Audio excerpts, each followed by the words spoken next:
Okay, let's unpack this.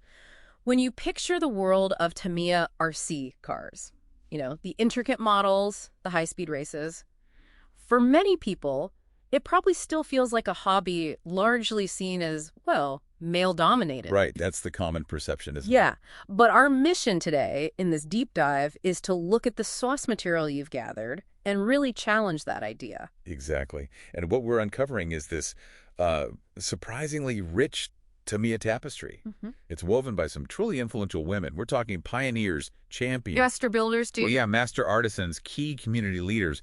You're about to hear about some incredible contributions that, frankly, reshape the whole narrative. Okay, I'm intrigued. So, if the perception is male-dominated, how far back do we need to go to see women making a real mark? Who stands out early on, say, at the finish line? Well, you absolutely have to start with Debbie Preston from the UK, a real pioneer back in the 1970s and 80s. Oh, okay. Her achievements are genuinely astounding. Get this. Mm-hmm. She placed 13th at the very first 18th World Championship in 1977. Wow, 13th back then. That's impressive. It really is. And then, just a few years later, 1980 Wiesbaden Grand Prix, she took second place and was the top qualifier. No way. Second and top qualifier. Yep. And there's even talk linking her to technical suspension innovation. So, incredible skill and influence right from the early days. That's remarkable context. So, okay, fast forward quite a bit. Who's making waves today on the international racing scene? You got to look at Portia Mangulet from the Philippines. Mhm. She's the 2023 Tamiya Asia Cup champion, 4WD GT class. Asia Cup champion. Okay. What makes that win so significant? Well, the really significant thing is she's the first woman to both top qualify and win this major event. And this is in its, 20-plus year history? First ever, that's huge. It is. And get this, she had to overcome electronic speed controller issues, ESC problems during the race. Made this historic comeback. It just shows incredible tenacity. That's fantastic. And it's good to see strength at the grassroots, too, right? Like in North America, the Tamiya Championship Series, the TCS, the novice class often sees women on the podium. Oh, absolutely. You see names like Heidi Fink winning back in 2015.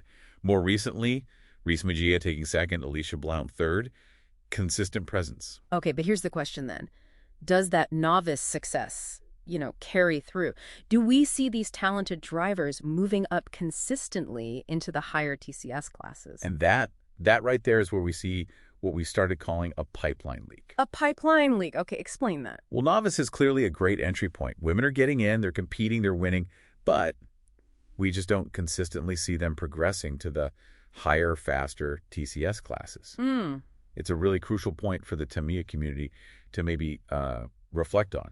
Why isn't that retention happening? Where's the breakdown? That's a really powerful phrase, pipeline leak. So if that's a trend maybe in North America, are there other places where female talent is flourishing more at those higher levels? Definitely. The Philippines really stands out again. You've got racers like Joyce Ann Faustino placing fourth at the 2025 Tamiya Cup.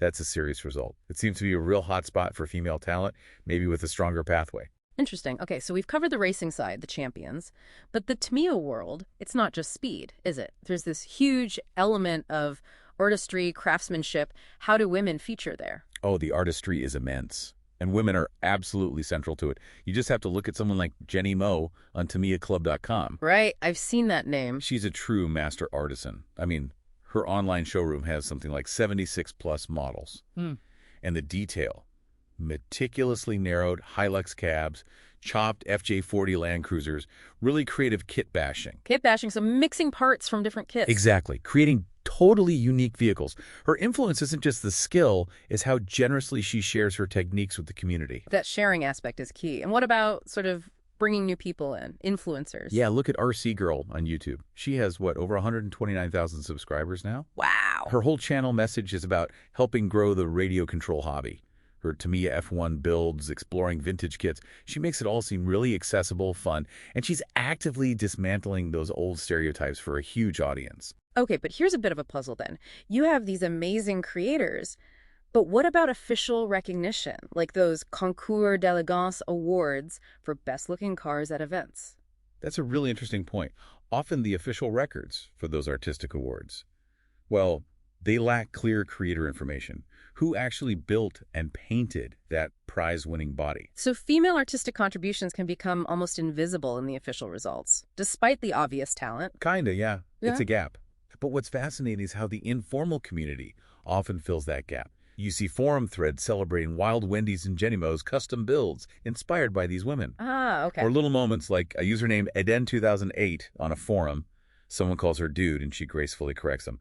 Dudette, you mean? I'm female. LOL. It's these sort of unsung heroines fostering creativity and correcting assumptions every day. The community connection is strong. That's a great point. So looking ahead now, it's inspiring to see Tamiya themselves recognize new talent, right? Like featuring Mackenzie Harbuck as a future star of RC at one of their own facility events. Yeah, that recognition is important. Seeing young talent emerging within the Tamiya ecosystem. But is Tamiya doing enough to really nurture that talent within their own brand pipeline, especially compared to other RC companies? That's really the core challenge, I think. While Tamiya spots talent, they are facing some stiff competition. Other brands seem to be more active in building clearer professional pathways. Like sponsorships and support. Exactly. Sponsoring young prodigies, like 13-year-old Chevelle Keats, who's a sensation but races for other brands. For Tamiya to truly cultivate its next generation of female champions, they likely need to strengthen their own talent pathway. Offer that support structure to keep stars like Harbuck racing Tamiya as they progress. Makes sense. Okay, so wrapping this up, what's the main takeaway for you, the listener? I think it's that the Tamiya world is just way richer, more diverse than the old stereotypes might suggest. It's filled with incredible female talent shaping literally every single aspect of the hobby. Right. Pioneers, champions, artists, influencers, they're all there. Absolutely undeniable contributions. But, as our deep dive showed, recognition and opportunities, well, they can still improve, making sure all that talent is fully seen, fully supported. Okay, so here's a final thought for you to chew on. What if those artistic achievements, the concours wins, were documented with the same rigor, the same historical weight as race victories? Interesting. How might that further enrich this Tamiya tapestry we've been talking about and give credit where clearly credit is profoundly due? Yeah, something to think about. We really hope this deep dive sparks some new insights for you into the indelible, often overlooked contributions of women in the fantastic world of Tamiya RC. Hopefully you see this amazing community in a whole new light now.